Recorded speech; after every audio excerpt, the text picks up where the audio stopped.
cerita sekolah minggu ya. Nah, saya membacakannya buat kita. Lalu Musa berkata kepada Allah, "Tetapi apabila aku mendapatkan orang Israel dan berkata kepada mereka, Allah nenek moyangmu telah mengutus aku kepadamu, dan mereka bertanya kepadaku, bagaimana tentang namanya? Apakah yang harus kujawab kepada mereka?" Firman Allah kepada Musa, "Aku adalah aku." Lagi firman-Nya, "Beginilah kau katakan kepada orang Israel itu, Akulah aku telah mengutus aku kepadamu." Selanjutnya berfirmanlah Allah kepada Musa, "Beginilah kau katakan kepada orang Israel, Tuhan Allah nenek moyangmu, Allah Abraham, Allah Ishak, dan Allah Yakub telah mengutus aku kepadamu. Itulah namaku untuk selama-lamanya, dan itulah sebutanku turun-temurun."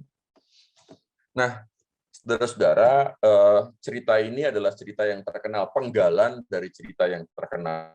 Apa itu panggilan Musa? Jadi cerita ini adalah bagian dari cerita yang sangat terkenal. Allah memanggil Musa untuk membebaskan orang-orang Israel, membawa keluar mereka dari tanah Mesir menuju tanah perjanjian. Nah, diceritakan kalau kita membaca keseluruhan cerita, maka kita akan mendapatkan atau menemukan bahwa Allah memanggil Musa lewat semak duri yang terbakar. Jadi kita tahu persis ceritanya, kita hafal, ada semak duri itu kemudian terbakar, tetapi tidak menghanguskan semak duri itu. Ya, ini maaf, internet ada notifikasi internet connection-nya unstable. Nah, saya ulangi. Jadi ada semak durinya terbakar, tetapi toh tidak menghanguskan semak duri itu. Jadi ada nyala api, tapi nyala api itu tidak menghanguskan semak duri itu. Nah, Musa datang untuk mengecek dan penasaran apa yang terjadi. Nah, pada saat itulah Musa bertemu dengan Allah. Dan kita tahu bersama ketika Musa bertemu dengan Allah, Musa ragu-ragu, ini siapa gitu. Ya, Musa ragu-ragu ini siapa sebetulnya yang ada di hadapannya. Ya, karena itu ketika Allah meminta Musa untuk membebaskan orang-orang Israel keluar dari tanah Mesir, maka Musa bertanya, dan pertanyaannya itu nampak pada apa yang kita lihat dalam teks ini. Ya. Tetapi apabila aku mendapatkan orang Israel, artinya ketika aku menemui orang Israel dan mendapatkan mereka dan berkata kepada mereka, Allah telah mengutus aku kepadamu. Lalu mereka bertanya kepadaku, siapa namanya? Lalu Musa bertanya, Tuhan, lalu apa yang harus aku jawab? Gitu. Itu sama seperti Anda misalnya diutus oleh saya, kemudian datang kepada seseorang dan Anda kemudian bertanya kepada saya, kalau orang itu nanya, Bapak ini siapa? Jawabannya apa? Apa yang harus saya berikan kepada orang itu kalau dia tanya, Bapak ini siapa yang sudah mengutus saya kepada dia? Itu kan menandakan Musa tidak terlalu mengenal siapa yang mengutus. Itu kan menandakan Musa agak ragu-ragu, ini siapa sebetulnya yang mengutus. Ya. Nah, karena itu kemudian Tuhan menegaskan, ya, dia mengatakan aku adalah aku. Tapi diskusi kita bukan tentang nama Tuhan yang disebut dengan aku adalah aku. Yahweh, YHWH itu ucapan yang sangat terkenal dari Allah, seringkali disebut sebagai tetragrammaton, ya, 4 kata yang sangat terkenal di kitab Keluaran untuk menunjukkan nama Allah. Ya. Tetapi diskusi kita, sharing kita bukan soal itu. Tapi Musa merasa gamang. Nah, ini yang selanjutnya. Ya. Apa yang terjadi dengan Musa sebetulnya? Sampai kemudian dia bertanya seperti itu. Musa merasa gamang. Musa merasa gamang tentang siapa yang ada di hadapannya dan menyuruh membebaskan orang Israel. Jadi kita bisa membayangkan, Musa barangkali baru pertama kali mendapatkan pengalaman berjumpa dengan Allah. Musa baru pertama kali menemui dan merasakan kemahakuasaan serta kemuliaan Allah dalam dirinya. Kita tahu bersama Musa kan dididik dan dibesarkan di Mesir. Sejak bayi dia sudah dibuang, kemudian diangkat anak oleh putri Raja Mesir, dan kemudian ia tinggal di Mesir selama puluhan tahun, dan akhirnya kemudian dia melarikan diri dari Mesir. Tentu dia tidak familiar dengan Yahweh, tidak familiar dengan kepercayaan dari orang-orang Yahudi. Nah, karena itu ketika Allah menampakkan diri kepada Musa, Musa agak ragu, ini siapa sebetulnya? Mungkin dia pernah mendengar tentang Allahnya orang Israel. Mungkin dia pernah diceritakan tentang Yahweh sebagai Allahnya orang Israel.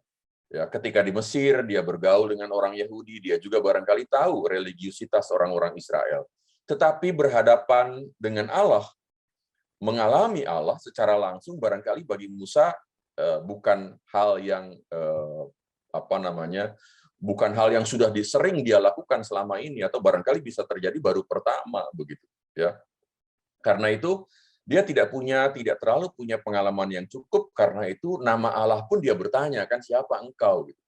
Ya, sampai nama pun dia kemudian harus mengajukan pertanyaan, Tuhan, namamu siapa? Apa yang harus aku sampaikan kepada orang Israel kalau mereka bertanya, siapa Allah yang sudah mengutus engkau? Ya.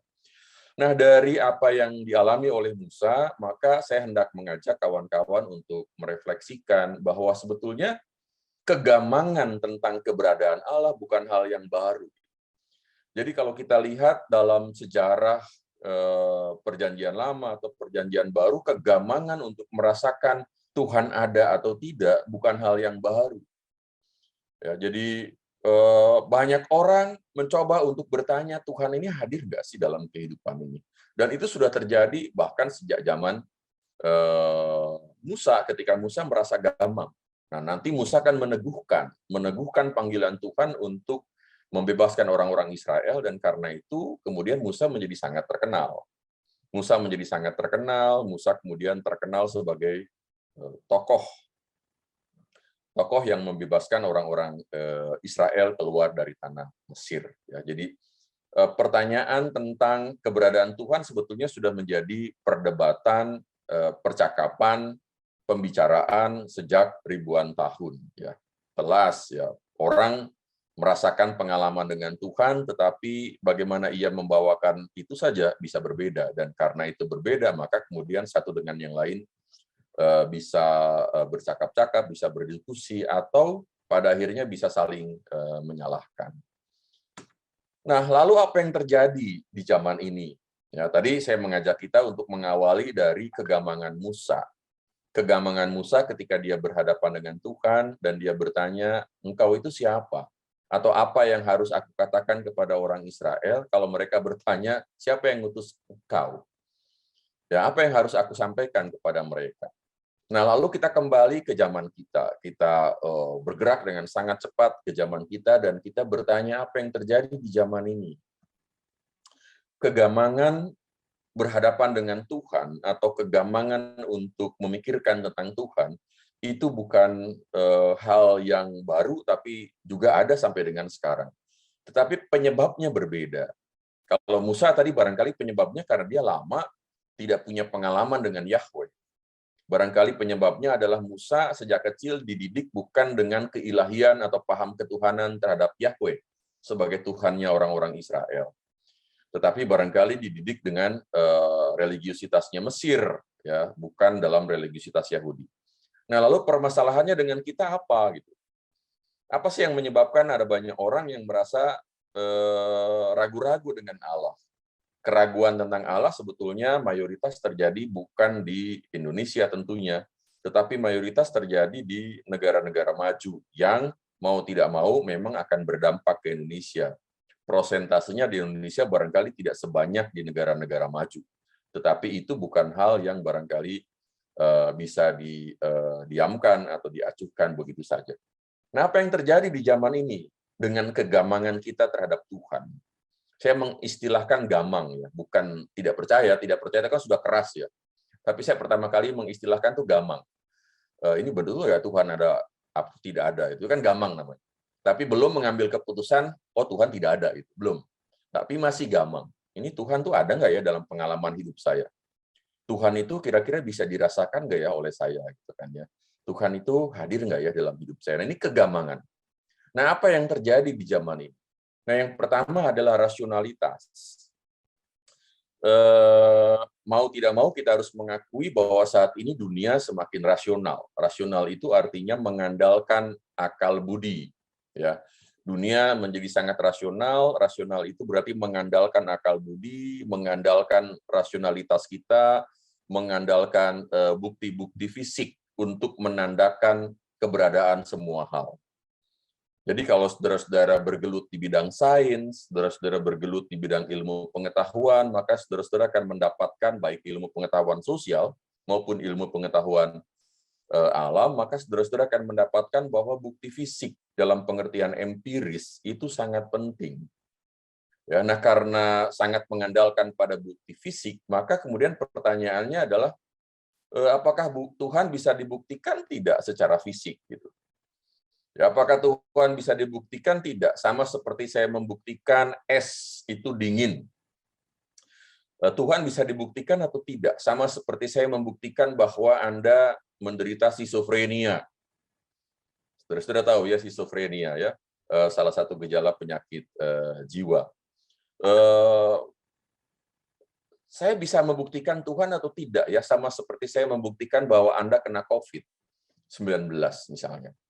Nah, kalau pertanyaannya adalah pertanyaan seperti itu, maka kita akan mengatakan ya Tuhan tidak bisa dibuktikan keberadaannya, sama seperti saya membuktikan seseorang itu skizofrenia, atau seseorang itu dibuktikan dia kena COVID, atau saya membuktikan bahwa es itu panas atau dingin, atau saya membuktikan bahwa uap itu terdiri dari atom hidrogen dan atom oksigen, ya.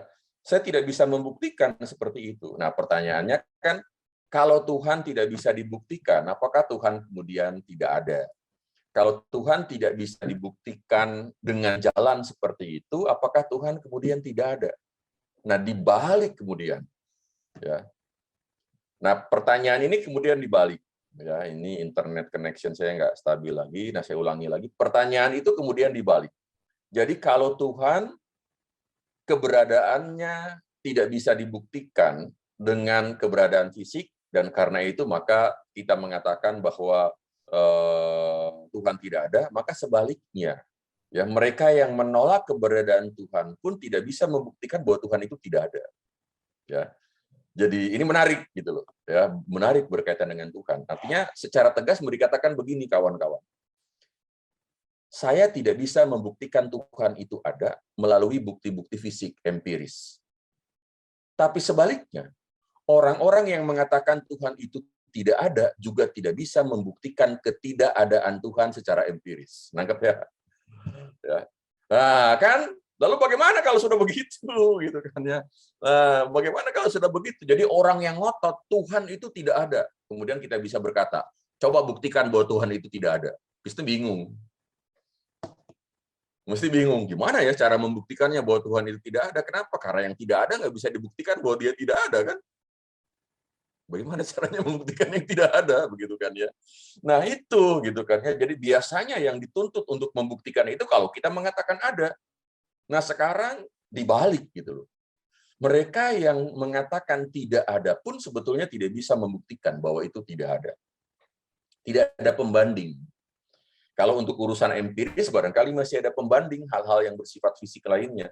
Tetapi kalau Tuhan, nggak bisa. Begitu kan ya. Nah, rasionalitas kemudian menuntut seperti itu, dan kita bisa memahami semakin orang rasional, semakin kritis, maka seolah-olah kemudian dia menerapkan rasionalitasnya itu dalam segala bentuk, dalam ukuran-ukuran yang sifatnya empiris. Gitu kan ya. Ukuran-ukuran empiris itu diterapkan seperti itu. Nah, ini yang pertama yang terjadi di zaman rasional seperti sekarang ini. Nah, kemudian yang kedua adalah perkembangan sains dan teknologi. Ya, jadi dengan perkembangan sains dan teknologi sekarang, semua jawaban itu kan diletakkan pada sains, kan? Betul ya? Semua jawaban diletakkan pada sains. Saya sakit. Kemudian saya berkata, berdoalah. Tapi kan kemudian setelah kata berdoa dilakukan dengan apa? Diikuti dengan apa? Berdoalah dan pergilah ke rumah sakit. Gitu. Jangan cuma berdoa. Sebab kalau cuma berdoa, kamu nggak pergi ke rumah sakit, ya kamu tetap aja mati kalau kena serangan jantung atau kena stroke. Harus pergi ke rumah sakit. Berarti kan ujung-ujungnya sains dan teknologi yang menjawab segala sesuatu. Ya doa, tapi tetap pergi ke rumah sakit gitu loh. Sebab kalau enggak nanti kamu nggak bisa sembuh kalau nggak seperti itu, ya. Ya, jantung bermasalah, ya, berdoa, Tuhan, jantung saya bermasalah, saya membutuhkan donor jantung gitu kan ya. Kemudian sains kedokteran mengatakan, oh nanti jangan khawatir ada jantung babi kan. Amerika sudah bisa mencangkokkan jantung babi ke jantung manusia, walaupun kemudian pasiennya meninggal 2 bulan setelah itu. Tapi dia bisa hidup 2 bulan, itu dianggap luar biasa. Kenapa? Karena harapan hidupnya sudah tidak ada, begitu kan ya. Dan ini kan jantung binatang lagi, kan jantung babi gitu kan ya. Sains lagi-lagi memberikan harapan. Jadi kalau kawan-kawan jantungnya bermasalah, ternak babi banyak-banyak kan, ya jangan khawatir gitu kan ya, ternak babi banyak-banyak, nanti siapa tahu jantungnya babi itu bisa dipakai buat jantung saudara-saudara gitu kan ya. Ya walaupun nanti belum tahu gitu kan ya efektivitasnya. Nah, perkembangan sains dan teknologi bisa menjawab semuanya. Tapi benarkah seperti itu? Kan permasalahannya itu.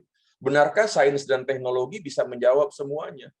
Ketika orang putus asa, dia barangkali bisa minum obat penenang, tetapi obat penenang tidak bisa menghilangkan keputusasaan seseorang. Dia butuh sesuatu yang lebih daripada itu.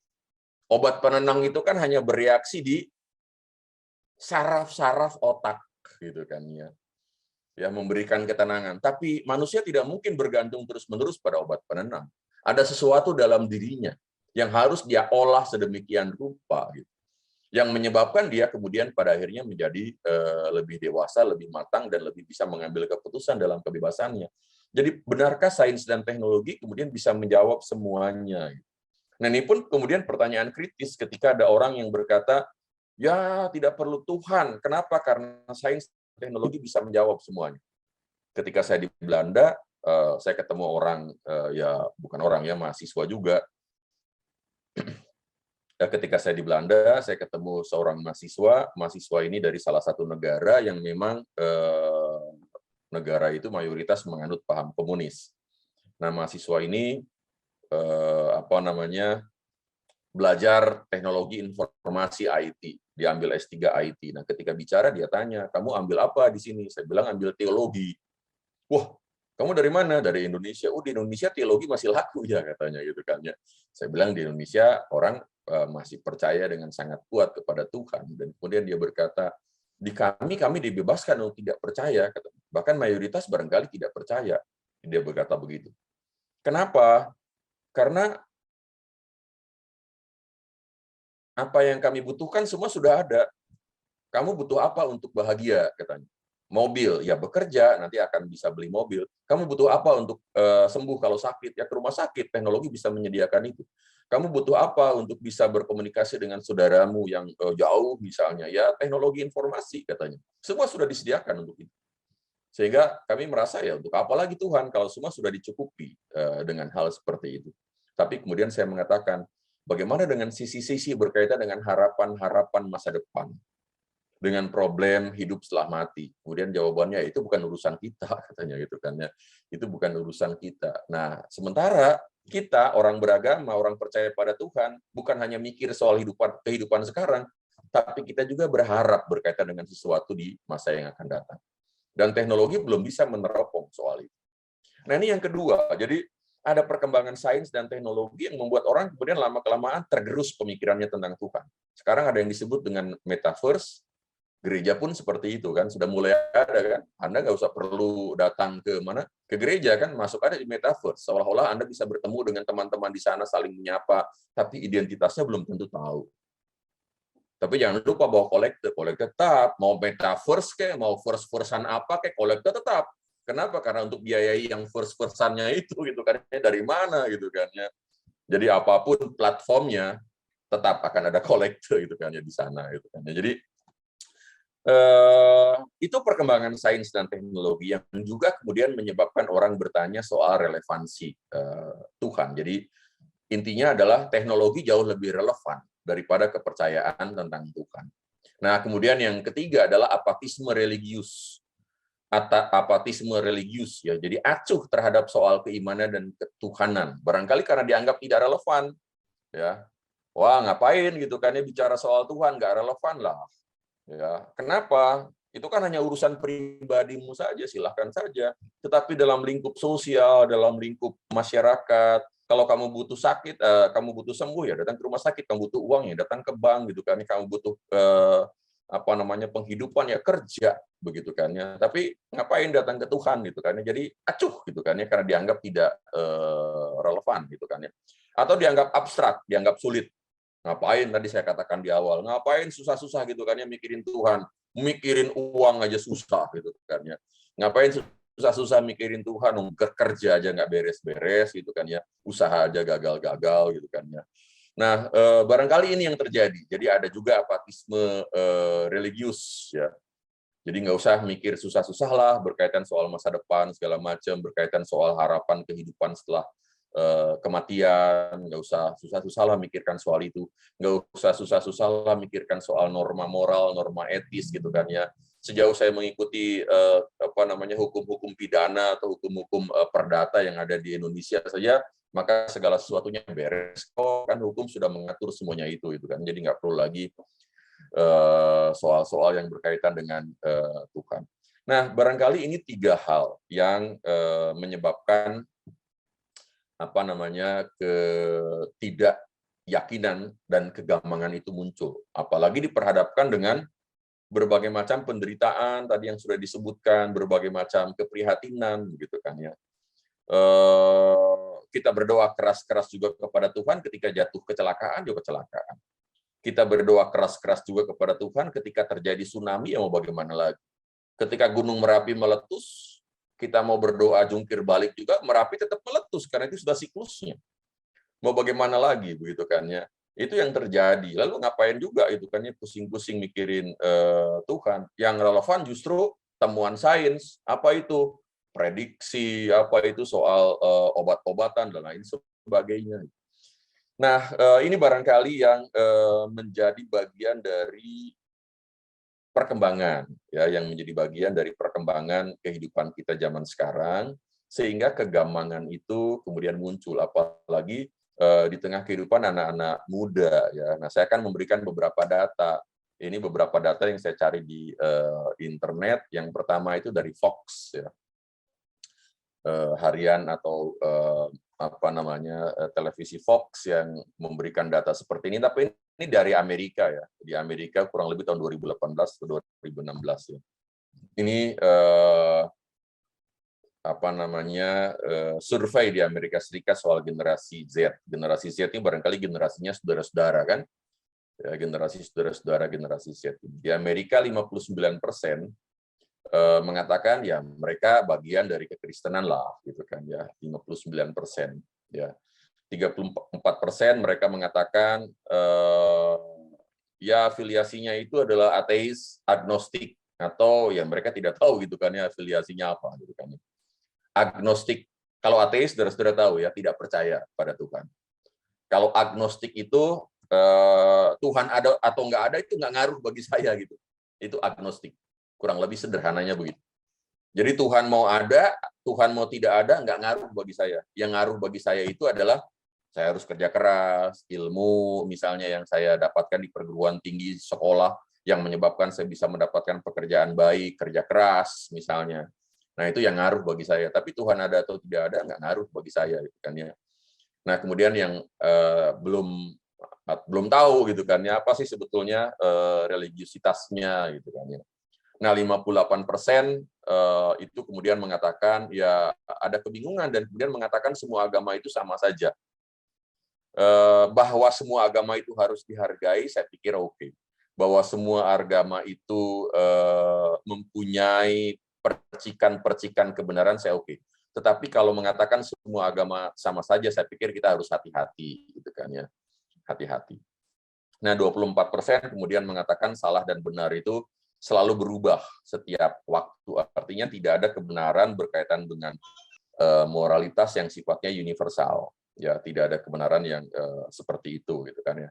Nah, ini menunjukkan bahwa ternyata di Amerika Serikat apa namanya ada 34%. 34% itu cukup banyak generasi muda yang tidak tahu afiliasi religiusitasnya apa, tidak tahu dia agnostik, tidak tahu dia apa punya keyakinan atau tidak.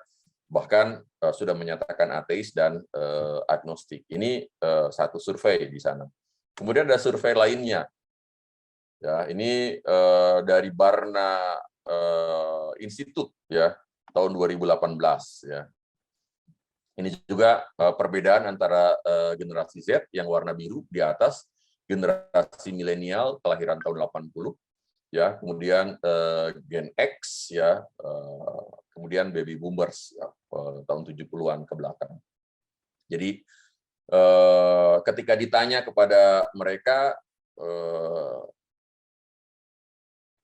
tentang Allah itu mengizinkan, kan ya, mengizinkan penderitaan dan kejahatan yang terjadi di tengah kehidupan ini, gitu kan ya. Maka jawabannya itu adalah 29% percaya, yang kemudian milenial 30%, dan yang baby boomers itu 18%. Artinya mereka lebih kritis. Jadi generasi Z lebih kritis dalam bersikap soal penderitaan. Jadi unsur rasionalnya masuk, dan saya pikir ya ini oke-oke saja, gitu kan ya.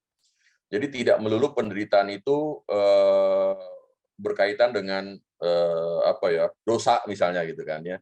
Tapi ada penderitaan yang memang logis harus diterima, gitu ya. Jadi kalau misalnya seorang majelis, bukan majelis lah, jangan katakan majelis, seorang anggota jemaat misalnya kecelakaan lalu lintas, dan kemudian ada orang mengatakan itu sih dia kecelakaan oleh karena dia nggak pernah masuk gereja. Nah, generasi Z, kalian berpikir kritis belum tentu, gitu loh, yang seperti itu, gitu kan ya. Nah, sementara yang generasi yang lebih tua akan mengatakan itu sih karena nggak pernah ke gereja, makanya kecelakaan. Gitu kan ya. Saya pikir ini positif. Kemudian ada yang berkata Christian are hypocrite. Jadi generasi milenial, generasi Z sama-sama melihat ada unsur hipokrit. Ya, hipokrit itu munafik.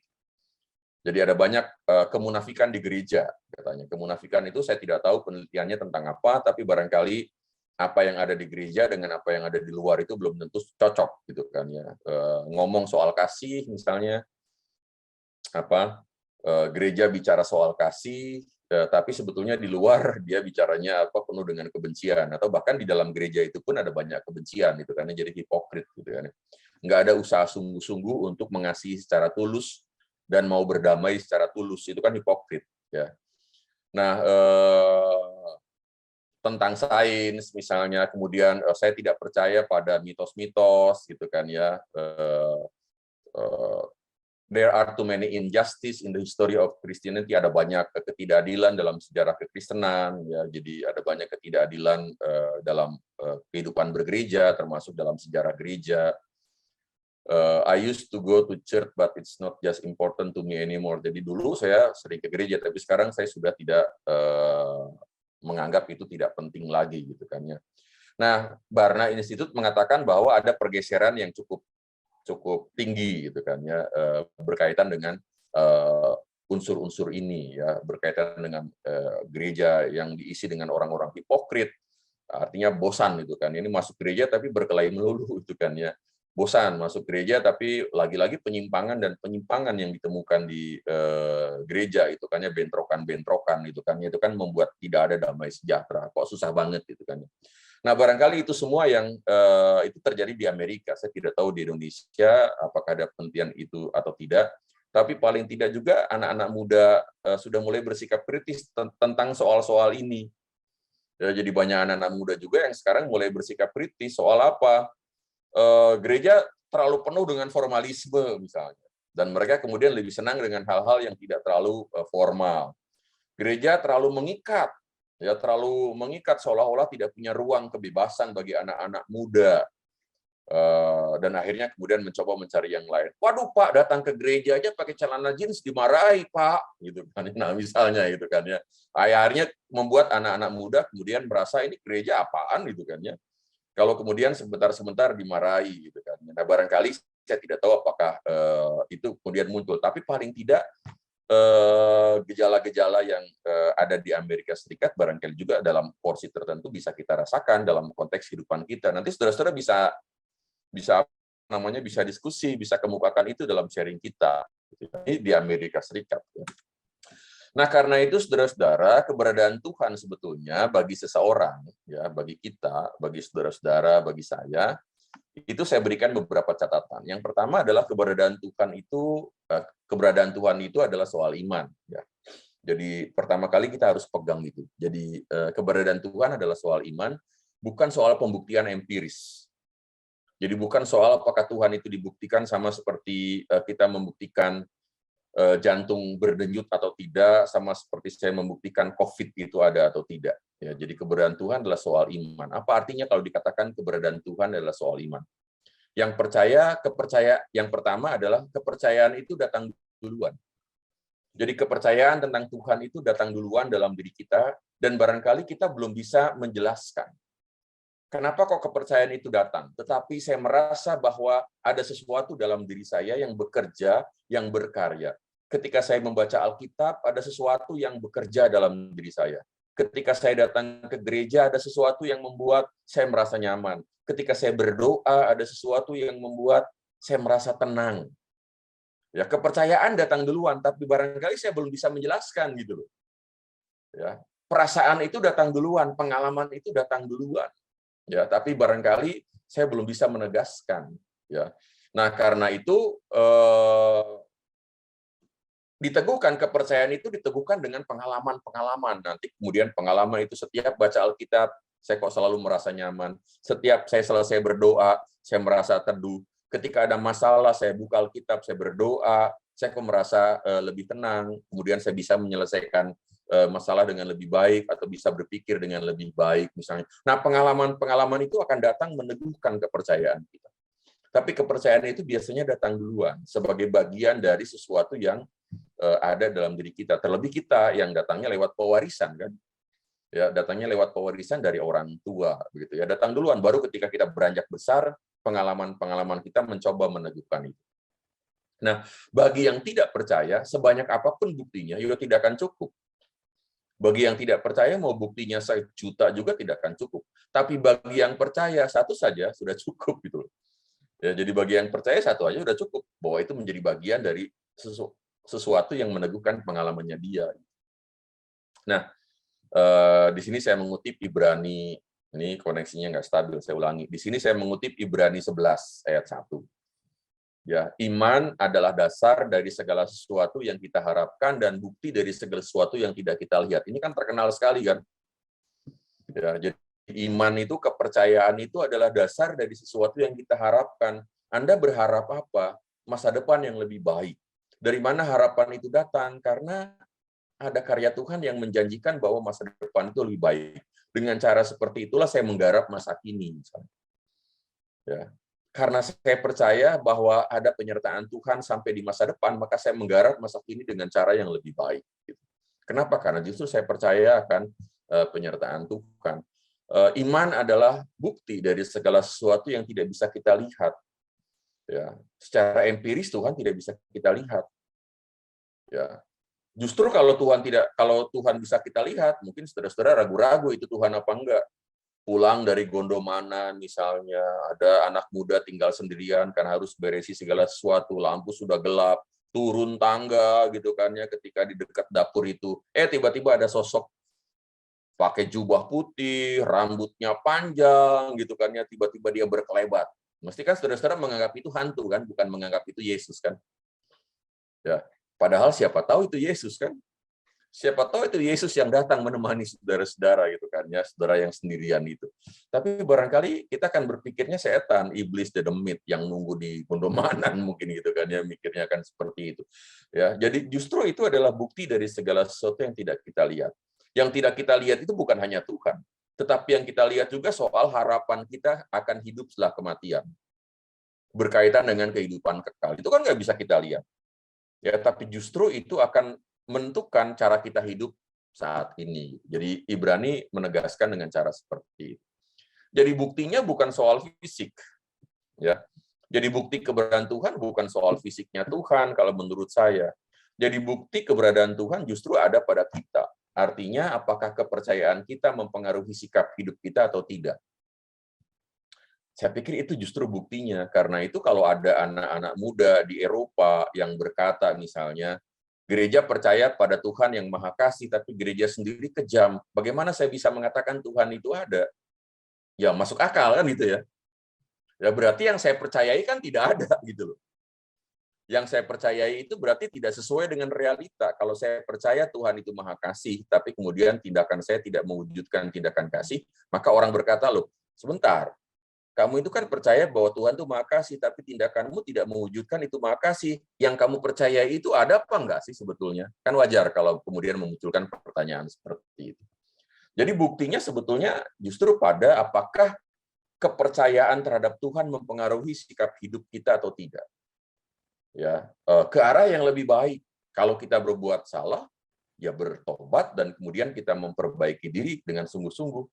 Ada kerendahan hati dalam diri kita untuk mengakui itu, tapi juga ada kerendahan hati untuk menerima mereka yang bersalah kepada kita, merangkulnya kembali dan menjadi bagian yang tidak terpisahkan dalam persekutuan kita, bukan disepah gitu kan ya. Kita kan percaya bahwa Yesus itu kan merangkul perempuan yang kedapatan berbuat zina misalnya gitu kan ya. Yesus merangkul pemungut cukai.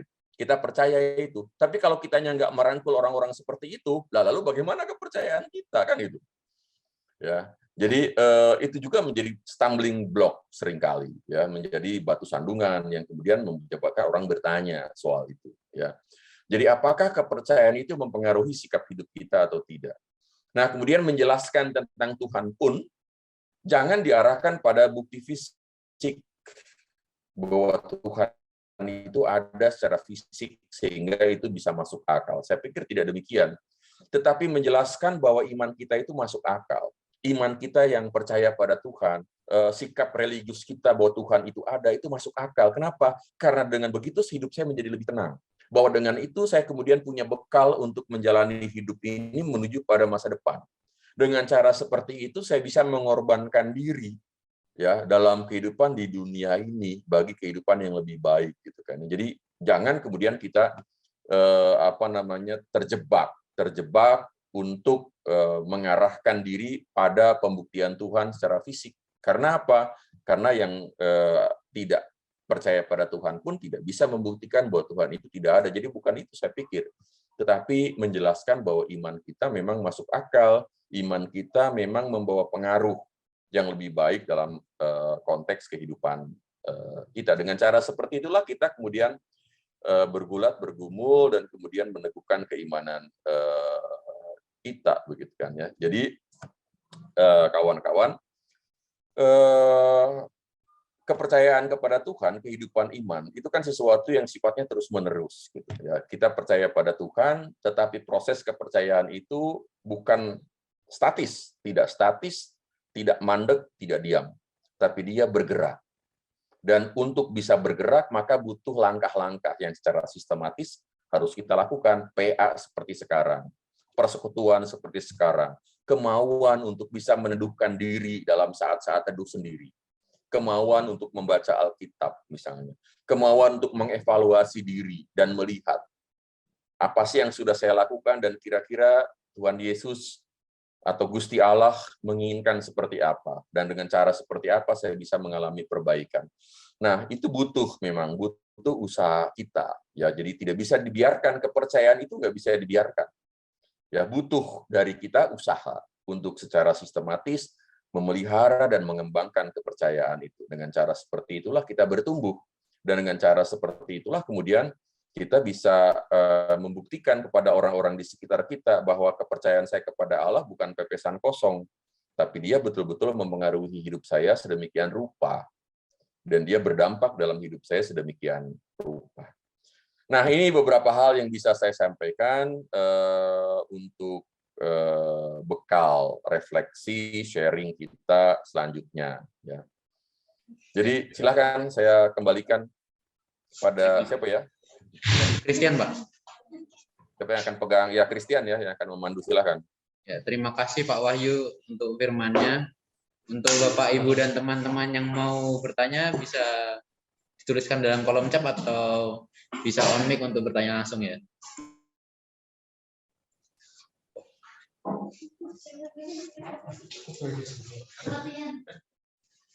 Mungkin pertanyaannya dibuka dari saya dulu ya, Pak.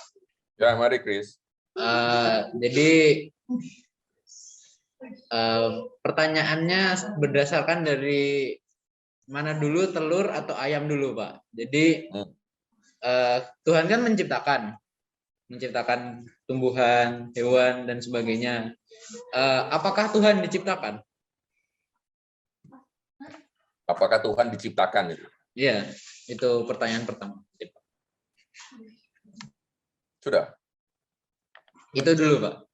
Ya, jadi dalam tradisi religius kita mencoba untuk merefleksikan keberadaan alam semesta, manusia, tumbuhan. Saudara-saudara kalau berpikir alam semesta itu kayak apa ya? Bukan hanya manusia mesti kan? Kalau saya berkata alam semesta itu berarti bukan cuma manusia. Kalau kita berkata alam semesta itu berarti kan bumi, tapi bukan hanya bumi, galaksi Bima Sakti. Tapi alam semesta bukan cuma galaksi Bima Sakti, alam semesta juga ada apa? Ya galaksi-galaksi lainnya kan, galaksi-galaksi lainnya yang kita tahu seperti apa. Nah, pertanyaan yang disampaikan oleh Christian adalah pertanyaan awal yang sangat wajar sebetulnya, gitu kan ya. Jadi kalau alam semesta ini diciptakan dan Tuhan kemudian menciptakan alam semesta, lalu bagaimana? Apakah Tuhan juga diciptakan? Nah, Thomas Aquinas itu seorang teolog, seorang pendeta, seorang bapak gereja, yang tokoh gereja yang hidup di abad pertengahan, abad 11 atau abad 12 ya, abad 11 barangkali. Nah, Thomas Aquinas itu mencoba untuk menelisik pertanyaan-pertanyaan seperti ini. Dia mengatakan bahwa segala sesuatu itu mesti ada sebabnya. Ya, segala sesuatu itu mesti ada sebabnya. Saya disebabkan oleh orang tua disebabkan oleh orang tuanya lagi terus gitu kan ya. Tetapi ada satu titik di mana kita tidak bisa melihat ini sebagai sebuah regresi yang tidak ada putus-putusnya gitu. Ya, jadi tarik mundur gitu loh. Ya, tidak mungkin dilihat sebagai tarik mundur yang nggak ada putus-putusnya. Mesti ada satu titik di mana segala sesuatunya mentok di situ. Ada satu titik di mana itulah pangkal segala sesuatunya. Dan kalau itu menjadi pangkal segala sesuatu, maka pertanyaannya adalah apakah dia tergantung dari keberadaan yang lain? Mesti tidak. Kenapa kalau dia tergantung dari keberadaan yang lain masih ada mundurnya kan? Ya, mesti masih ada lanjutannya gitu kan. Berarti dia bukan titik terakhir. Mesti dia tidak tergantung dari keberadaan yang lain. Keberadaan saya tergantung dari keberadaan orang tua saya. Keberadaan orang tua saya tergantung dari opung-opung saya gitu kan ya, opa-oma saya gitu kan ya.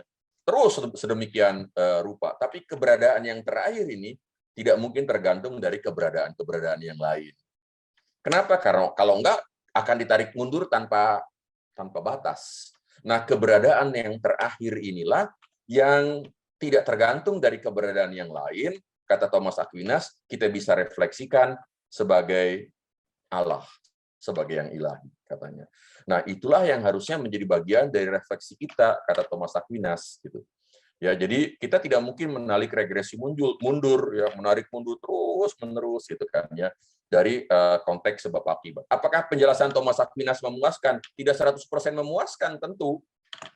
Ya, tapi dia mencoba untuk mengisi jawaban-jawaban terhadap pertanyaan-pertanyaan seperti itu. Mesti katanya. Nah, titik terakhir inilah yang menyebabkan segala sesuatu ada, yang bisa disebut dalam konsep agama-agama menciptakan segala sesuatu. Ya, itulah keberadaan terakhir yang menjadi titik terakhir dari segala sesuatu. Kalau titik terakhir ini masih diciptakan oleh yang lain, maka yang lain itu jadi titik terakhir.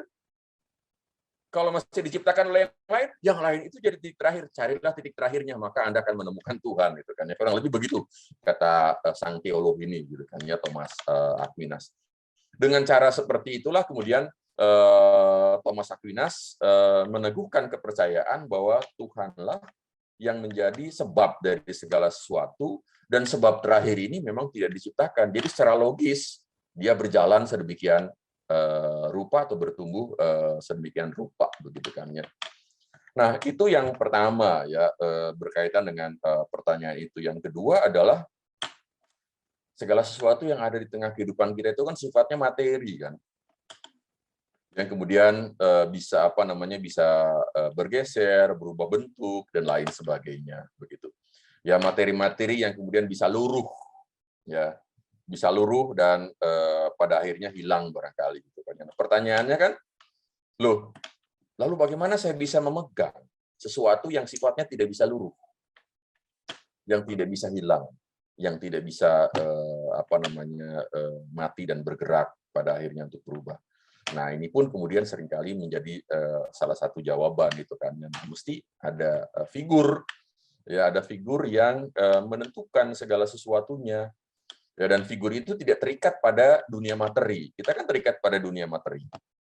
Ya, matahari sehebat apapun terikat pada dunia materi. Bima Sakti, galaksi sebesar apapun terikat pada hukum materi gitu kan ya. Tapi ada sesuatu yang tidak terikat pada hukum materi, dan dengan itulah saya berpegang, dan kepada dialah kemudian saya berpegang. Mazmur-mazmur misalnya mendaraskan bagaimana alam semesta menjadi bagian dari ciptaan Tuhan. Nah, bagian yang ketiga kita bisa belajar dari refleksi-refleksi pemazmur yang ketika melihat bintang, ketika melihat matahari, bulan, ketika melihat lautan, kemudian dia merefleksikan tangan yang lebih besar yang membuat engkau ada. Jadi kalau engkau saja sudah sedemikian besar di hadapan manusia, mesti ada tangan yang lebih besar yang membuat engkau ada. Dan itu direfleksikan oleh sang pemazmur sebagai Allah yang menciptakan. Itu ya, Chris ya. Baik, Pak. Terima kasih atas jawabannya. Untuk teman-teman yang lain, mungkin ada pertanyaan di sini? Boleh. Oh ya, silakan Mas Andre. Selamat malam Pak Wahyu, saya Yudi dari Bandung. Salam manis Pak Wahyu yang masih tetap charming senantiasa. Ini Pak Andre. Saya ada pertanyaan menggelitik Pak Wahyu. Saya sempat dengar dari saudara yang di Breda, di Nuremberg, bahwa gereja-gereja konon katanya di sana isinya sekarang orang-orang tua. Bukan generasi, katakan saya lah umur 30 ke 40. Generasi itu udah jarang. Saya nggak tahu benar adanya atau enggak. Nah, pertanyaan saya adalah, apakah orang-orang tua di sana tidak mewariskan pemahaman tentang entitas Tuhan, Allah, kepada anak-anak mereka? Itu saja sementara Pak Wahyu, terima kasih. Ya, betul ya. Jadi, ya, ini dari Bandung ini. Di Eropa, khususnya barangkali di Belanda, itu kan ya, nenek moyangnya kekristenan yang ada di Indonesia. Ya, memang anak-anak muda itu tidak, sebagian besar barangkali tidak ke gereja. Tapi di beberapa negara Eropa yang lain persentasenya lebih besar yang ke gereja daripada yang di Belanda. Nah, tadi pertanyaan tadi mengemuka memang apakah orang tua tidak mewariskan, ya. Jadi ada beberapa hal, tapi kecuali catatan satu ya. Jadi biasanya mereka tidak datang ke gereja, konon katanya, kecuali untuk dua hal. Untuk dua hal mereka akan datang ke gereja. Apa itu? Nikah dan mati, gitu kan. Dan untuk dua hal ini mereka akan datang ke gereja, nikah dan mati. Nah, ya, saya nggak tahu sekarang masih begitu apa enggak. Tapi paling tidak ada beberapa hal yang bisa kita lihat kemungkinan untuk menjawab pertanyaan Yudi Pak Andre ini ya. Yang pertama adalah mereka merasa bahwa gereja itu tidak relevan lagi. Jadi gereja tidak lagi mampu menjawab pertanyaan-pertanyaan kritis dari anak-anak muda. Ya, jadi kalau ada pertanyaan-pertanyaan kritis kayak tadi kan, Tuhan itu ada apa enggak sih? Shh, jangan ngomong-ngomong begitu, jangan bertanya begitu. Kualat kamu, terima saja. Nanti kamu di Pamerdi tahu ya, digembalakan gitu kan ya. Nanya-nanya begitu gitu kan ya. Apalagi nanya kesannya itu menggugat gitu kan ya kalau bertanya gitu kan. Nah, tidak bisa memberikan jawaban, tidak relevan. Kemudian untuk urusan-urusan sosial juga tidak relevan, barangkali dirasakan tidak relevan. Kenapa? Negara mengambil alih semua kan. Kalau di gereja kan ada diakonia itu tugasnya apa sih? Saya nggak tahu kalau di Gondomanan, tapi saya pikir di gereja-gereja diakonia tugasnya apa? Menyambangi orang yang berduka, kemudian memberikan donasi kan gitu kan ya, membiasiswai mereka yang tidak mampu, kemudian memberikan sembako barangkali atau sumbangan-sumbangan kepada janda miskin, fakir gitu kan ya, anak-anak yatim piatu dan lain sebagainya. Kan gereja begitu kan ya. Tapi di negara-negara maju, super maju, siapa yang mengambil alih itu? Negara kan? Negara yang mengambil alih gitu kan ya. Bahkan yang nganggur pun di negara maju dapat tunjangan. Ya, jadi kalau saya mau memberikan diakonia kepada satu keluarga, negara mengatakan, jangan. Nanti dari negara dapat, dari gereja dapat, itu malah malas nanti mereka gitu kan ya, malah nggak kerja-kerja. Ya, jangan. Biarkan kalau mau ngadakan ya adakan aja yang insidental, apa itu sarapan misalnya setiap pagi atau apa namanya sebulan sekali misal, tapi jangan mengambil alih peran negara gitu ya. Jadi negara yang kemudian mengambil alih semua peran diakonia gereja. Kalau di Indonesia kan enggak kan? Ya, di Indonesia enggak. Kenapa? Urusan orang tua misalnya. Ya masih anaknya kan yang ngurusi kan? Masih anaknya yang ngurusi. Padahal kalau di negara-negara maju orang tua itu yang ngurusi apa? Negara.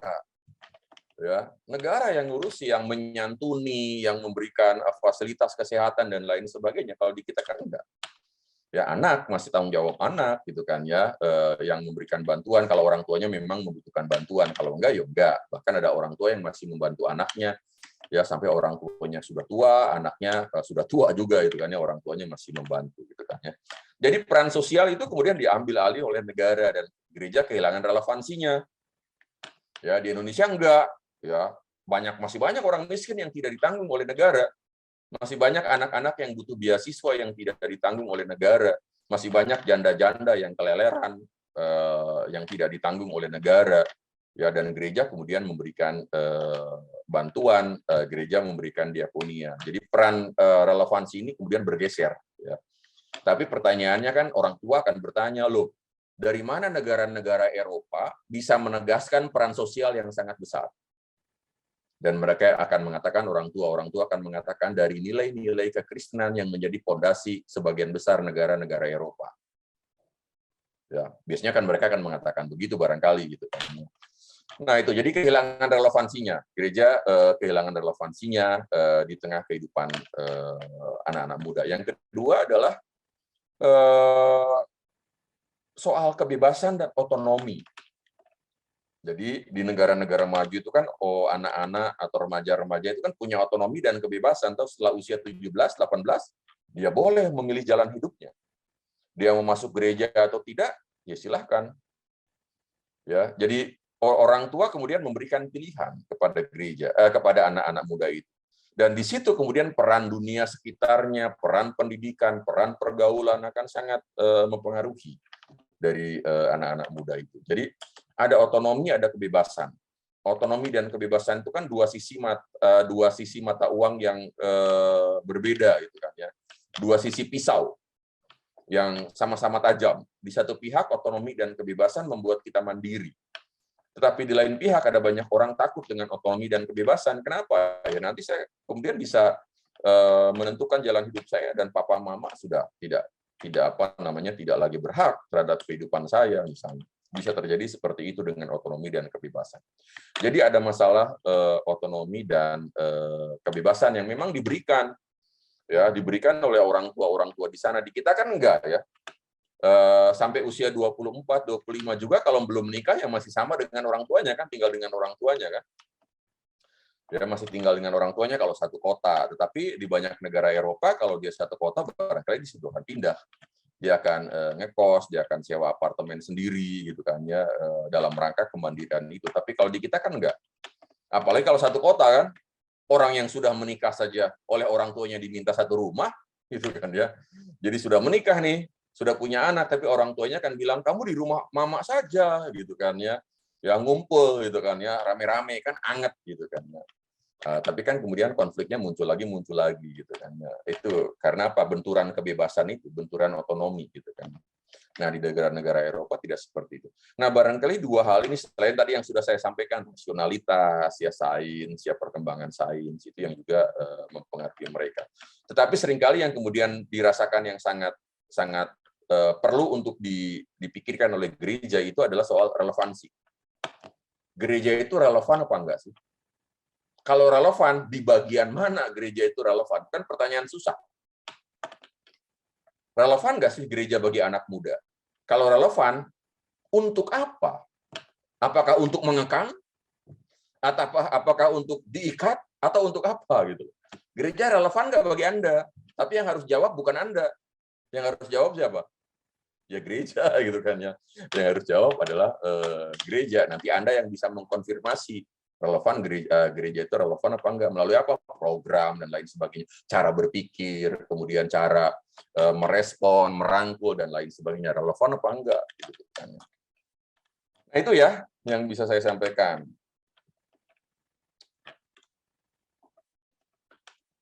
Bagaimana Mas Baik, Yudi? makasih banyak Pak Wahyu atas penjelasannya.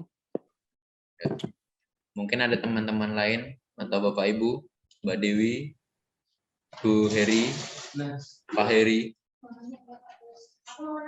Oh ya, silakan Destin. Mau di sini atau sana? Sana aja. Oke.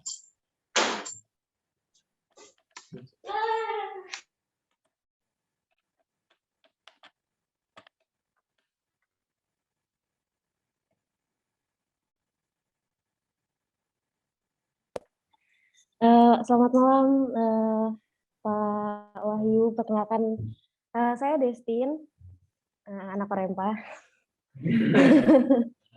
Iya, mungkin tadi saya agak telat juga joinnya, jadi mohon maaf kalau apa yang saya tanyakan mungkin sudah dijelaskan di awal seperti itu. Mungkin yang mau aku tanya itu, biasanya kalau tentang ketuhanan atau filsafat ketuhanan yang masalah yang juga banyak diperbincangkan adalah problem of evil gitu. Jadi mengapa kalau adanya Tuhan itu ada tapi masih banyak kejahatan yang terus-menerus terjadi gitu. Musibah-musibah, orang-orang jahat, pembunuhan segala macam yang terjadi di kehidupan kita gitu. Jadi di mana peran Tuhan gitu? Kalau misalkan Tuhan itu ada, kenapa manusia masih menderita seperti itu? Mungkin yang mau saya tanyakan yaitu tadi bagaimana kita khususnya ini kan dalam lingkup gereja ya atau iman Kristen kita untuk menjelaskan problem of evil tadi. Apakah Tuhan itu seperti orang yang bikin jam gitu, dia merakit jam dan habis itu dibiarkan aja jamnya berputar sendiri, berjalan sendiri sesuai dengan mekanismenya. Apakah seperti itu? Ya Tuhan menciptakan dunia dan sisinya lalu dia lepas tangan begitu saja. Iya, mungkin itu pertanyaan dari saya, Pak. Terima kasih. Ya, terima kasih Destin. Destin sudah sering ketemu orang jahat ya? Ya mungkin kan kita sering lihat di ini ya Pak, di berita-berita begal segala macam gitu. Saya pikir sering ketemu pria jahat ya. Nah, ya soal kejahatan, betul. Soal kejahatan itu seringkali kemudian jadi problem dalam konteks pemikiran religius kita itu kan. Tuhan itu gimana sih? Kok ada begitu banyak orang jahat ya? Jahatnya bukan cuma nyopet gitu loh. Kalau nyopet kan mencuri ya, itu kan biasa-biasa saja barangkali bagi kita. Mencuri hati apalagi gitu kan ya, biasa-biasa saja itu kan ya. Hati saudara-saudara seringkali dicuri dan mencuri gitu kan ya. Tetapi ada kejahatan-kejahatan besar yang luar biasa. Apa itu? Hitler misalnya ya. Hitler itu kan membunuh berapa juta barangkali ya orang Yahudi. Kemudian Pol Pot di Kamboja. Ya, saudara-saudara tahu barangkali sejarahnya Pol Pot sekian ratus ribu orang, ada yang mengatakan sekian juta orang juga gitu kan ya dibunuh oleh kebijakan dari Pol Pot ya. Nah, kok Tuhan membiarkan orang-orang jahat seperti itu? Mbok ya orang jahat seperti itu ditobatkan atau dibunuh, kan Tuhan bisa mempertobatkan Rasul Paulus. Kenapa tidak bisa mempertobatkan dia itu kan? Nah, ini pertanyaan sulit tentunya. Jadi bukan pertanyaan yang dengan mudah kemudian bisa dijawab dan jawabannya hitam putih ya. Ini bukan pertanyaan yang jawabannya hitam putih ya. Tapi mari kita mengajak berpikir begini, saudara-saudara, merefleksikan begini. Tuhan bisa mengendalikan hidup saudara-saudara supaya hidup saudara-saudara bersih 100% apa enggak? Bisa mestinya kan? Bisa ya. Jadi Tuhan menjadi dalang untuk kehidupan saudara-saudara sehingga kita menjadi seperti puppet, seperti boneka yang dikendalikan oleh Tuhan. Ya. Seperti boneka yang dikendalikan oleh Tuhan. Ya, jadi Tuhan yang akan menentukan kita milih ini, milih itu, bahkan baju batik ini pun Tuhan yang menentukan loh, Tuhan yang memilihkan bagi saya misalnya. Ya. Nah, kalau Tuhan menjadikan kita seperti boneka, puppet seperti itu, maka kita kehilangan eksistensi kita dan kemanusiaan kita. Eksistensi kita, nilai kita sebagai manusia terletak pada apa? Nilai kita sebagai manusia terletak pada kebebasan kita. Justru karena kita dianugerahi kebebasan oleh Tuhan, maka kita menjadi manusia yang sekarang mencapai peradaban seperti saat ini. Binatang itu nggak punya kebebasan. Karena itu binatang dari dulu sampai sekarang, ya makanannya begitu saja. Ya, nggak ada harimau ketika dia sudah membunuh rusa, rusanya diseret ke semak-semak, kemudian dia berpikir, saya bisa makan rusa bakar, saya bisa makan sate rusa, saya bisa makan rusa rebus, nggak ada. Dia tidak punya kebebasan, yang dia tahu makan gitu loh. Ya, tapi kita kan nggak bisa. Harimau ketika dia sudah naluri birahinya datang, musim kawinnya datang, ya dia kejar siapapun. Ya, tapi kan kita tidak demikian gitu. Kenapa? Karena ada kebebasan dalam diri kita, dan kebebasan itu dikendalikan oleh pengalaman hidup kita yang di sana ada moralitas, ada etika dan lain sebagainya. Jadi kebebasan itulah yang justru membuat manusia berharga menjadi seperti sekarang ini. Ya, nilai etis satu keputusan itu ditentukan oleh kebebasannya. Ada di antara saudara-saudara yang dari Fakultas Hukum apa enggak? Kalau yang dari Fakultas Hukum pidana misalnya, saya ditodong di kepala saya oleh seseorang, dan orang yang lain menodong anak istri saya dan berkata kepada saya, lukai orang itu. Kalau kamu tidak melukai orang itu, kamu saya bunuh, dan istrimu serta anakmu saya bunuh. Kemudian saya melukai orang itu. Saya ditangkap. Sementara yang menodong saya juga ditangkap.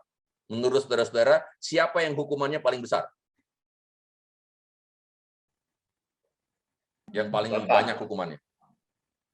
Menurut saya Pak Wahyu. Salah. Bukan saya yang hukumannya paling banyak. Siapa yang orang hukum di sini? Siapa yang hukumannya paling banyak? Saya melukai orang itu, tapi ada pistol di kepala saya yang membuat saya tidak punya apa? Kebebasan.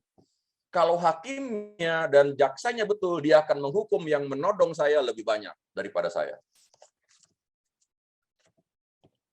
Ya. Kenapa? Karena dia mengancam saya, tapi juga mengancam anak dan istri saya. Artinya saya sedang dalam posisi terancam, dan karena itu kemudian saya menghukum itu. Saudara-saudara bisa perhatikan kasus 3 oknum tentara yang menabrak sampai meninggal sepasang remaja di Subang ke Purwakarta. Ya. Yang nyupir dengan yang nyuruh, kita lihat hukumannya lebih besar mana? Yang nyupir itu kan kopral toh. Yang nyuruh kan kolonel gitu, ya. Nah, kita lihat nanti hukumannya lebih besar mana gitu kan ya. Ya, mesti ada perbedaan di situ. Kenapa? Karena kebebasan. Ya, karena unsur kebebasan. Ya, jadi mereka yang mengambil alih kebebasan orang lain, maka tanggung jawabnya ada pada dia. Ya, tanggung jawabnya ada pada dia gitu, ketika dia mengambil alih kebebasan. Nah, kebebasan inilah yang seringkali menjadi bagian dari refleksi penting ketika bicara soal kejahatan. Kenapa? Anda punya pilihan kok untuk itu. Tuhan, istilah teologisnya itu begini. Tuhan itu menempuh resiko membebaskan manusia, menciptakan manusia dengan kebebasan. Tuhan itu menempuh resiko. Resikonya apa? Dia dikhianati kan? Dia disakiti dalam tanda kutip seperti itu. Tuhan itu menempuh resiko ketika menciptakan manusia dengan kebebasan. Kenapa?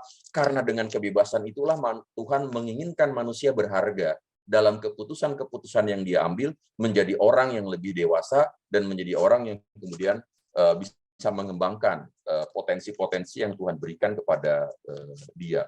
Nah, inilah yang kemudian menjadi bagian dari refleksi teologis kita. Lalu peran Tuhan apa? Peran Tuhan adalah memberikan pilihan-pilihan kepada kita. Memberikan pilihan-pilihan kebaikan di tengah kehidupan kita yang sedemikian banyak. Dan itu sudah diberikan kepada Tuhan pilihan-pilihan kebaikan itu. Itu terbentang di depan kita.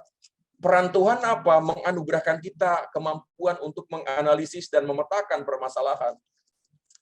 Jadi bukan sekedar emosional belaka. Dan itu diberikan kepada kita sebagai bekal untuk mengambil keputusan di tengah kehidupan ini. Nah, dengan cara merefleksikan seperti itulah, maka kemudian kita berkata, oh iya, kejahatan itu bagian dari satu resiko, konsekuensi oleh karena ada kebebasan di tengah kehidupan kita. Pertanyaannya adalah apakah ini jawaban hitam putih? Ya enggak kan. Tadi saya mengatakan ini bukan jawaban yang hitam putih sedemikian rupa begitu kan ya. Karena apa? Karena kebebasan itu kan akan sangat tergantung pada situasi dan kondisi yang ada pada diri setiap orang ya. Itu jadi ingat-ingat saudara-saudara punya kebebasan. Nah, bertanggung jawablah terhadap kebebasan itu gitu kan ya. Jadi jangan kita kan kadang-kadang nyalain orang lain kan untuk kebebasan yang kita ambil sendiri kan. Ya. Ini Komisi Pemuda Remaja misalnya rapat kemudian mengambil keputusan A, sudah. Setuju saudara-saudara, setuju, diketok, tok. Ternyata keputusan itu salah. Begitu keputusan itu salah ditanya sama majelis, ini gimana sih? Kok begini amat keputusannya? Pak Ketua, Pak, yang ngambil keputusan, Pak. Yang disalahin siapa? Yang disalahin ketuanya, gitu kan ya. Padahal ketika ditanya, terima, gitu kan. Masih ada yang mau komentar? Nggak ada, gitu kan ya. Gitu kan, ya. Nah, ketika dimintai pertanggungjawaban, diserahkan pada orang lain yang bertanggung jawab. Kebebasan itu menakutkan, kalau menurut salah seorang pemikir. Jean-Pierre Sartre itu mengatakan kebebasan itu menakutkan. Kenapa? Karena pada kebebasan itulah ada konsekuensi dan pertanggungjawaban. Dan Tuhan, tapi pada pihak lain dengan pertanggungjawaban itulah kita semakin hari semakin bertumbuh, berkembang dalam kedewasaan sebagai manusia. Itu ya, Destin.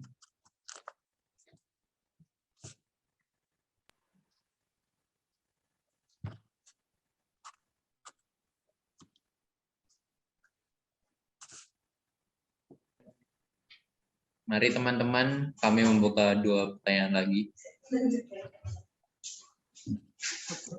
Ya, saya ya. Mari Bu. Selamat malam Pak Wahyu, saya Bu Domanan. Iya, semakin kesini semakin menarik Pak. Itu tentang kebebasan ya Pak ya. Memang hidup ini pilihan menurut saya gitu loh. Jadi makanya harus berhati-hati ketika memilih. Nah, saya teringat pada ketika penciptaan manusia gitu, Adam dan Hawa.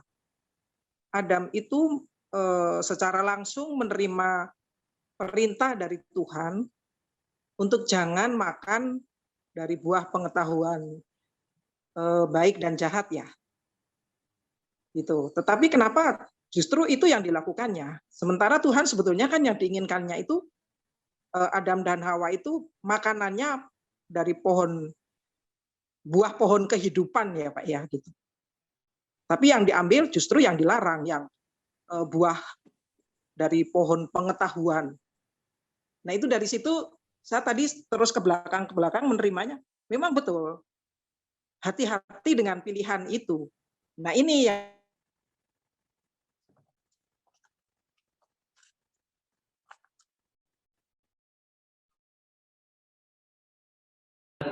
Halo. Halo Bu Heri. Sinyalnya hilang. Bu Heri. Halo. Atau kita ya sinyalnya? Enggak. Enggak kok. Pak Wahyu bisa mendengar suara kami? Tadi agak terputus Bu Heri ketika menjelaskan. Berarti misalnya Bu Heri. Aduh. Mungkin yang lain dulu sambil kita menunggu Bu Heri kembali bersama kita. Oh, memang terputus semua ya? Bu Heri sinyalnya hilang Pak sepertinya. Oh, sudah kembali. Keputus. Silahkan dilanjutkan Bu pertanyaannya. Ya itu. Jadi apa mungkin seharusnya begitu ya peran gereja gitu Pak Wahyu, saya menanyakannya. Gitu. Tadi terputus Bu, gimana Bu peran gereja Bu? Terpotong. Kan ada sebuah konsekuensi di dalam pilihan gitu ya.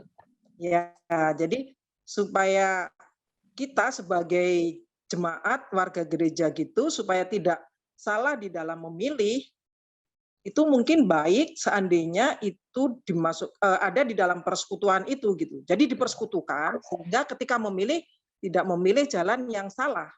Mengingat bahwa pilihan itu bisa juga menyesatkan dan bisa juga membuat sebuah kedewasaan begitu ya Pak ya. Baik. Gitu. Ya, terima kasih Bu. Jadi ini peran persekutuan ya. Jadi saya pikir begini yang Ibu sampaikan itu saya pikir betul. Jadi peran persekutuan itu kan sebetulnya sharing kayak begini ya. Sharing seperti begini dengan keterbukaan. Keterbukaan itu berkaitan dengan apa? Barangkali ada kecemasan, ketakutan dalam diri kita, barangkali juga ada kesalahan-kesalahan dalam pengambilan keputusan yang kita lakukan, dan itu kita sharingkan dengan kejujuran, keterbukaan, walaupun masing-masing pribadi tentu punya batas gitu kan ya untuk itu. Nah, sharing-sharing seperti itulah yang kemudian akan membekali masing-masing orang, akan membekali satu dengan yang lainnya, belajar satu dengan yang lainnya, berkaitan dengan satu, cara pengambilan keputusan, dua, kesalahan yang diperbuat, tiga, discernment itu pertimbangan barangkali gitu kan ya yang akan diputuskan ketika kita mengambil keputusan tertentu pun, atau juga ketika keputusan itu salah. Jadi sebagai persekutuan kita salah dalam mengambil keputusan. Oh, kenapa kita lakukan evaluasi? Oh, karena ini, dan kita akui bahwa itu adalah sebuah kesalahan dalam pengambilan keputusan. Sebagai komunitas, sebagai pribadi, kita salah dalam mengambil keputusan. Kenapa? Kita cermati itu kan ya, lubang-lubangnya di mana. Dengan cara seperti itulah kemudian kita bergerak, bertumbuh. Dengan cara seperti itulah kemudian persekutuan kita bukan jadi persekutuan yang formalitas, tapi memang betul-betul belajar dari berbagai macam pengalaman yang selama ini menjadi bagian yang tidak terpisahkan dalam konteks kehidupan kita bersama, begitu ya. Nah, cuman kan seringkali kita enggan gitu kan ya mengemukakan sharing-sharing kita berkaitan dengan tadi ya, cara pengambilan keputusan atau kegagalan kita dalam mengambil keputusan begitu. Barangkali ada kecurigaan, waduh nanti kalau saya sharing kegagalan dalam mengambil keputusan nanti tiba-tiba jadi bahan omongan gitu kan ya, tiba-tiba nanti jadi bahan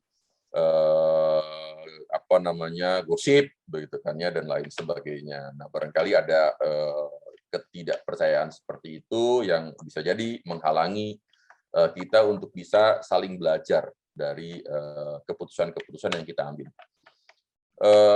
Keputusan yang kita ambil itu sudah selesai dan tidak bisa diperbaiki kan gitu kan ya. Ya, kita kan nggak bisa memperbaiki keputusan yang sudah diambil. Yang bisa kita lakukan apa? Memperbaiki yang saat ini kan.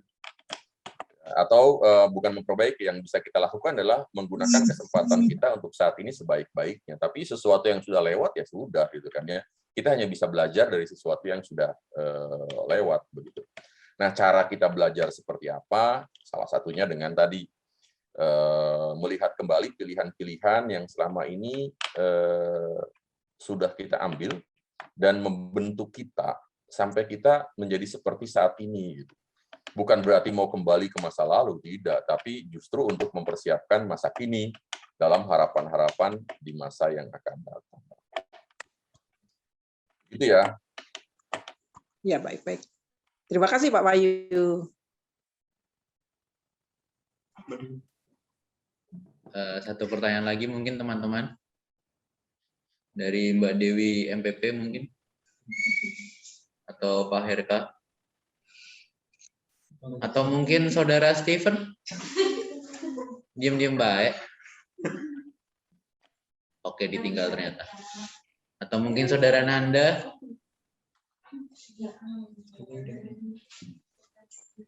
Berapa yang takon? Tunggu. Iya. Mungkin pertanyaan penutupnya dari saya ya, Pak. Ya, boleh. Oh, ini apa ini? Anda ada apa ini? Oh ya udahlah, udah amat. Jadi pertanyaan saya terinspirasi dari pertanyaannya Yoga, Pak. Jadi pertanyaannya begini, jika Tuhan mengetahui bahwa iblis itu adalah sisi jahat atau lebih bisa dibilang musuhnya dari Tuhan, kenapa Tuhan tidak menghilangkan eksistensi iblis, Pak? Kenapa Tuhan ada dengan iblis gitu? Kenapa enggak Tuhan itu bisa secara superior menghilangkan iblis? Tapi kenapa Tuhan kayak menganggap oh iblis itu ada? Ayo temenan, kita jalanin dunia bersama-sama gitu. Mungkin itu pertanyaannya. Ya, jadi ada macam-macam jawabannya itu. Kan emang iblis itu kayak apa sih, Chris?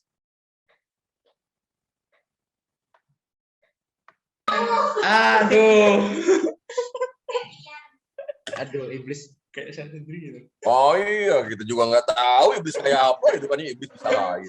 Gitu kan ya. Ya mungkin ditanyakan pada Yoga, Pak. Karena dia yang punya pertanyaan awal. Iya, jadi jangan takut sama iblis gitu kan ya. Kita kan suka mengkambing hitamkan iblis toh. Ya, kalau ada bapak yang melecehkan anak perempuannya, terus ditanya polisi, kenapa kok kamu tega-tega melecehkan anak perempuanmu? Jawabannya apa? Digoda iblis, Pak, gitu kan. Nah, itu kan iblis dijadikan kambing hitam. Siapa mengkambing hitamkan orang lain, maka orang lain itu lebih rendah daripada yang mengkambing hitamkan. Dia lebih berkuasa. Kita lebih berkuasa dibanding iblis. Terima kasih pada Tuhan, toh. Saya digoda iblis, bahkan ada banyak sekali kan alasan-alasan bahwa kita digoda iblis. Itu berarti kita lebih berkuasa daripada iblis. Kenapa? Karena kita bisa mengkambing hitamkan iblis gitu kan ya. Nah, ada banyak hal sebetulnya. Satu berkaitan dengan eksistensi iblis. Apa sih bayangan kita soal iblis? Kalau bayangan kita soal iblis adalah kuasa lain di samping Tuhan, kuasa lain jadi seolah-olah ada dua kuasa begitu kan ya.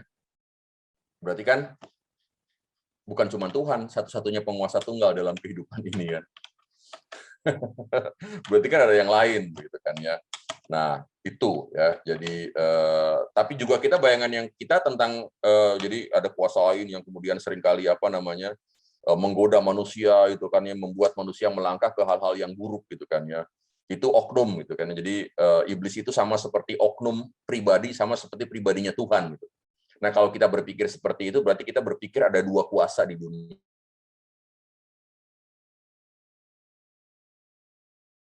Ya, ini bukan cuma satu kuasa. Ya, kita berpikirnya cuma ada satu kuasa. Internet connection saya nggak stabil. Jadi tadi saya ulangi. Jadi kalau kita berpikir iblis itu satu pribadi yang punya kuasa jahat, sementara Allah adalah satu pribadi yang punya kuasa baik, berarti kita berpikirnya apa? Ada dua kuasa yang seimbang. Berarti Tuhan bukan satu-satunya penguasa gitu kan ya, kalau kita berpikir seperti itu. Yang kedua, iblis itu Pak yang gentayangan tuh di belakang Christian ada tuh yang nggak kelihatan, itu iblis Pak. Wah itu gitu kan ya, ada yang gentayangan. Tapi iblis yang seperti itu kan nggak pernah menggoda kan, malah nakut-nakuti kan yang menyebabkan kita lari kan, betul apa enggak? Ya itu kan ya, iblis yang seperti itu nggak pernah menggoda, malah nakut-nakuti menyebabkan kita lari. Jadi yang dicari yang mana? Yang pertama apa yang menyebabkan kita lari? Kalau iblis kategori yang kedua, nggak usah dipusingin. Kita juga lari, nggak mau deket sama dia. Ya, kita juga lari gitu kan ya, ketakutan sama dia gitu kan. Lalu iblis yang mana? Itu Pak iblis yang di zaman Yesus. Kan diusir toh legion kan? Tapi kan sudah diusir sama Yesus, dipindahkan kemana? Ke babi. Lalu babinya dimakan sama siapa? Sama kita babinya dimakan. Jadi iblis itu sekarang ada di kita gitu kan ya, dengan makan babi itu gitu kan ya. Jadi iblis itu dipahami banyak hal dalam tradisi gitu kan ya, tadi ya dua kuasa, kemudian tadi yang gentayangan gitu kan ya. Tapi kita juga bisa melihat bahwa iblis itu sebetulnya adalah simbolisme dari sisi kejahatan yang ada dalam diri kita. Dan kemudian kita memproyeksikannya sebagai figur yang kurang lebih sama berkuasa dengan Tuhan. Padahal kan semuanya bertekuk lutut di bawah kaki Tuhan itu kan ya, semuanya itu gitu kan ya. Bahkan iblis saja mengaku kan, di Injil kan dikatakan begitu kan. Iblis mengaku Yesus itu adalah Tuhan katanya. Ya, tapi kita yang seringkali nggak bisa mengaku lewat perbuatan kita bahwa Yesus itu adalah Tuhan. Jadi lagi-lagi sebetulnya kita itu jangan-jangan jauh lebih jahat daripada iblis itu kan ya, kalau iblis dianggap simbolisasi dari kejahatan. Jadi iblis itu seringkali dilihat sebagai, ini alternatif berikutnya dari jawaban itu adalah simbolisasi kejahatan yang sebetulnya ada pada keputusan-keputusan yang kita ambil. Kita memerlukan simbolisasi itu untuk melihat bahwa ada sesuatu nih yang mempengaruhi kita, yang bisa menggerakkan kita sedemikian rupa, sehingga akhirnya keputusan kita menjadi keputusan yang salah. Jadi bad side dalam tanda kutip yang menyertai kita itu kan ya, tapi bukan entah pribadi, entah oknum gitu kan ya, yang seperti ada di sebelah saya dan kemudian bujuk-bujuk saya gitu kan ya, bukan seperti itu alternatif yang ketiga gitu kan ya. Jadi bagi saya daripada kita berpikir misalnya bahwa iblis itu sesuatu yang gentayangan yang ada di sekitar kita, ya, dan kemudian kita takut pergi, atau iblis itu adalah kekuasaan yang sama besar dengan Tuhan seperti itu. Kalau kita berpikir bahwa iblis itu memang menggoda kita, maka lebih baik kitanya yang berpikir bahwa sisi kelemahan kita lah yang seringkali membawa kita pada salah dalam pengambilan keputusan. Kesalahan dalam pengambilan keputusan itulah yang disebut dengan godaan. Padahal sebetulnya kitalah yang harus bertanggung jawab untuk itu, bukan iblis. Kitalah yang harus bertanggung jawab untuk setiap kesalahan pengambilan keputusan yang kita lakukan. Orang dewasa dia akan mengatakan, saya bertanggung jawab untuk keputusan yang saya ambil itu. Bukan iblis yang menggoda saya. Kalau iblis yang menggoda saya kan tanggung jawabnya dilarikan pada iblis gitu.